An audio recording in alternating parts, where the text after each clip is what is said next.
baru saja menyelesaikan acara kegiatan di Prancis, di Avignon, pada tanggal 16 sampai dengan tanggal 21, di mana diadakan General Assembly International Council of Women, yaitu organisasi federasi dunia yang anggotanya ada 120 lebih anggotanya dari berbagai National Council of Women, dari berbagai kewani-kewaninya dari negara-negara lain, dari negara-negara tetangga.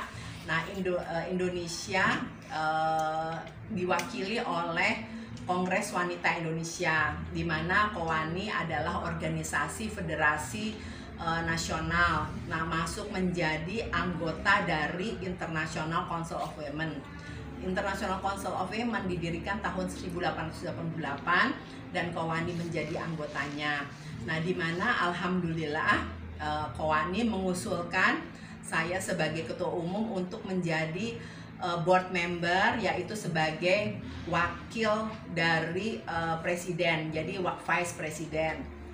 Dari 10 yang mencalonkan negara-negara termasuk Indonesia terpilih kembali menjadi vice president dan juga masuk masuk dalam kepengurusan, yaitu Bu Uli Silalahi sebagai salah satu dari standing komite, kemudian Ibu Linda, Ibu Marlinda sebagai advisor migration, dan salah satu lagi adalah Ibu Susiana sebagai advisor, dan juga diangkat menjadi life member Ibu Sarmila, Ibu Ketua BKOW Ibu Nawal Yasin, kemudian Ibu Heriana Huta Barat.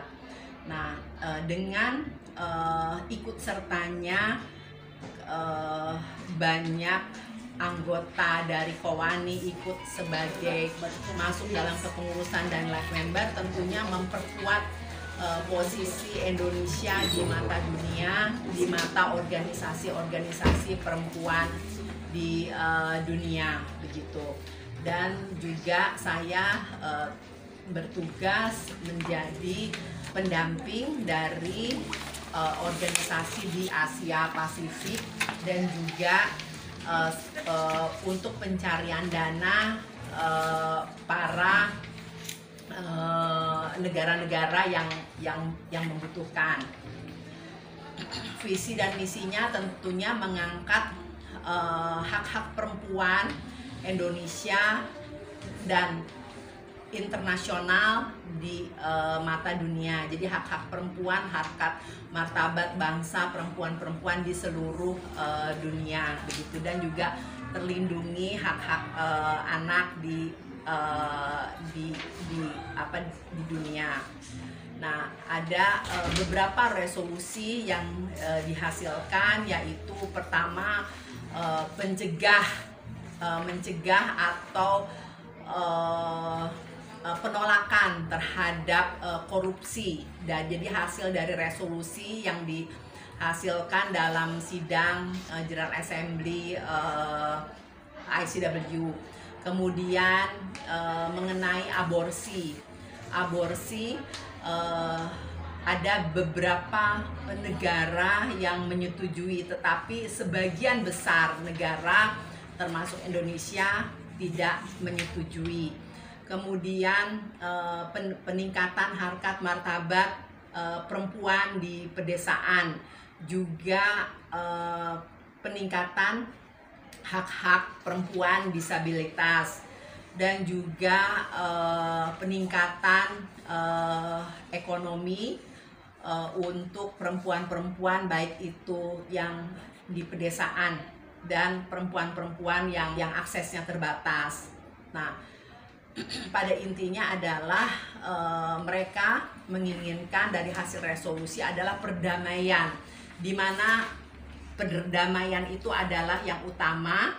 Jika tidak ada kedamaian, bagaimana kita mau bekerja, bagaimana kita mau meningkatkan ekonomi, bagaimana kita mau mengadakan komunikasi yang baik. Jadi yang diutamakan adalah perdamaian di sana gitu. Ya, prakteknya itu kita sampaikan tentang peningkatan ekonomi ya, peningkatan ekonomi di mana perempuan sebagai pelaku ekonomi, baik itu sebagai ibu rumah tangga, kemudian mereka meningkatkan nilai ekonominya melalui home industry, itu kita sampaikan kepada mereka. Ternyata suatu best practices juga buat mereka, di mana kita dalam masa pandemi kita kan melakukan co-ani-fair online. Jadi bukan co-ani-fair yang bisa tatap muka tetapi melalui virtual. Nah, itu juga belum dilakukan banyak oleh mereka begitu. Nah, jadi itu sebagai salah satu contoh best practices dari co-ani. Kemudian kedua, mengenai pelatihan kursus singkat, kemudian edukasi, sosialisasi, itu juga kita sampaikan untuk meningkatkan kualitas hidup dari perempuan Indonesia. Kemudian juga saya sampaikan mengenai hal-hal yang mereka tentunya belum mengetahui, seperti penurunan stunting, ya, gerakan ibu bangsa penurunan stunting begitu. Karena kan di dalam masa pandemi ini stunting agak meningkat. Nah, kita melakukan edukasi, sosialisasi, kemudian juga advokasi kepada pemerintah. Nah, juga banyak yang kita sampaikan. Kita melakukan kegiatan-kegiatan dalam peningkatan sumber daya manusia, meningkatkan kualitas pendidikan, ekonomi, kemudian banyak hal lain yang mereka juga sangat kagum ya begitu. Apalagi Bu Erik? Kekerasan. Oh iya, TPKS. dan saya menyampaikan juga mengenai kita baru meratifikasi undang-undang TPKS pada bulan April yang lalu. Jadi itu sudah merupakan suatu kemajuan ya, yang negara lain, ada banyak negara yang belum mempunyai undang-undang seperti kita, undang-undang tindak pidana kekerasan seksual. Dan saya juga menyampaikan beberapa hal bahwa undang-undang TPKS itu bukan kita bergembira dan kita senang dan itu merupakan suatu hadiah kepada perempuan Indonesia. Bukan hanya itu, tetapi itu adalah merupakan pintu awal ya, di mana kita harus berjuang lagi untuk mengawal, mendampingi, dan bagaimana nanti implementasinya. Karena masih banyak perjuangan kita, kerja keras kita untuk mengadvokasi, untuk mengedukasi, untuk mensosialisasikan, baik itu kepada seluruh stakeholder masyarakat maupun kepada aparat penegak hukum begitu.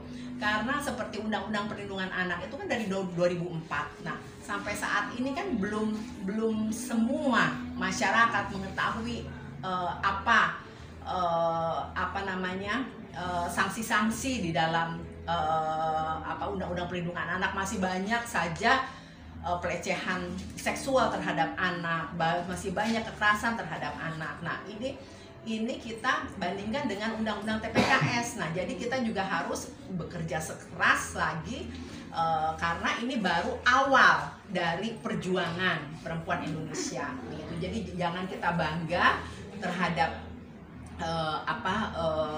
diundang-undangkannya Undang-Undang TPKS, tapi ini adalah kerja keras kita bersama begitu.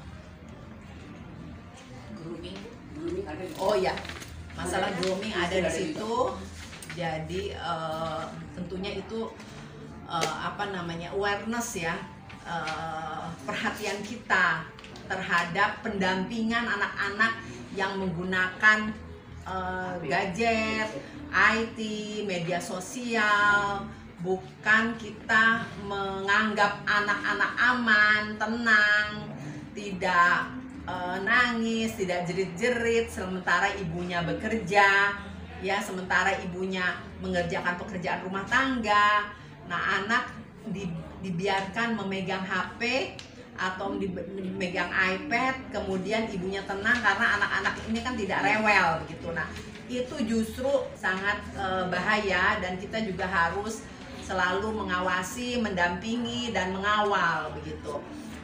Banyak saya melihat bahwa ibu-ibu memberikan HP khusus kepada anaknya untuk supaya dia tidak mengganggu orang tuanya selama orang tuanya bekerja. Padahal itu salah benar, di mana anak-anak megang HP kita harus mendampingi dan harus ada batasan waktunya gitu.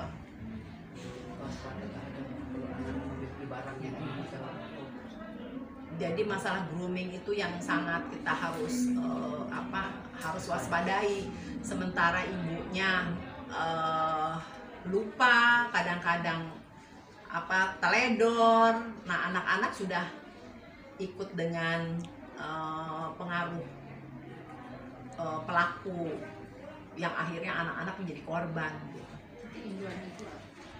Ya, himbauan saya adalah bahwa sebagai orang tua jangan mudah memberikan HP, gadget, dan lain-lain hal sebagainya untuk mereka melakukan hubungan komunikasi melalui internet, media sosial.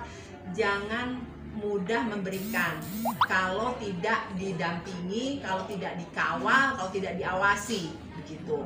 Ya, seperti anak-anak di luar negeri.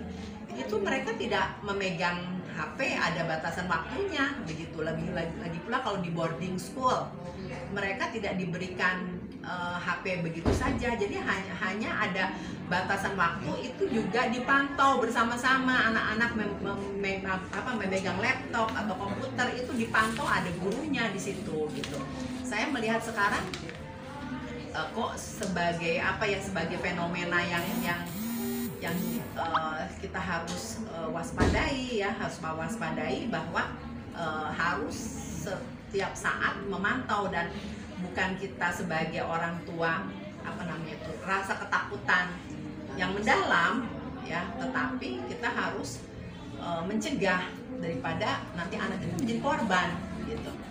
Itu kan ada kejadian Bunda ya, yang anaknya, orang tuanya bekerja kan, ya. Ibunya, pembantunya yang ini anaknya itu, dan pembantunya kurang diedukasi, jadi anaknya itu kan biar nggak rewel, biar anteng di HP berjam-jam sampai akhirnya sekian tahun anak itu jadi sakit jiwa, sakit apa. Betul, itu banyak terjadi kalau anak di luar negeri. Kalau anak rewel dikasih susu, minuman susu, ya.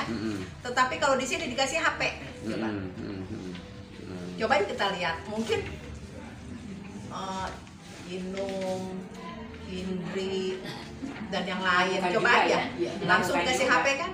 Kalau bisa lagi silaturahmi, lagi lebaran, itu anak dudukinnya kasih HP biar diem ya. Nah, itu bahaya itu. Kalau di luar negeri anak dikasih botol susu atau kan dikasih kemilan atau dikasih buku. Bukan HP ya. Nggak ada. Kemarin kita ke Perancis, ke Itali, tidak ada anak kecil megang HP. Tidak ada anak kecil megang gadget, nggak ada sama sekali. Ada anak dipegangin mainan yang bisa interaktif itu, ya, atau susu, atau kue, atau buku. Nggak ada. Pernah lihat nggak kita? Nggak pernah, ya. Sama itu orang dekat dari anak kita ini yang kita lakukan. Iya, betul. Oke, Jadi kita mempercayai seseorang, misalnya guru, kemudian pendamping, kemudian asisten untuk mengurus anak kita. Nah, itu pengetahuannya kan belum tentu seperti kita sebagai ibunya. Nah, itu yang perlu dicurigai. Apakah ada? Coba kita lihat sekarang anak-anak lain, anak-anak yang bersama ibunya dikasih HP kan? Iya. Benar nggak semuanya? Betul. Nggak kaya, nggak miskin, nggak emaknya juga banyak. Iya.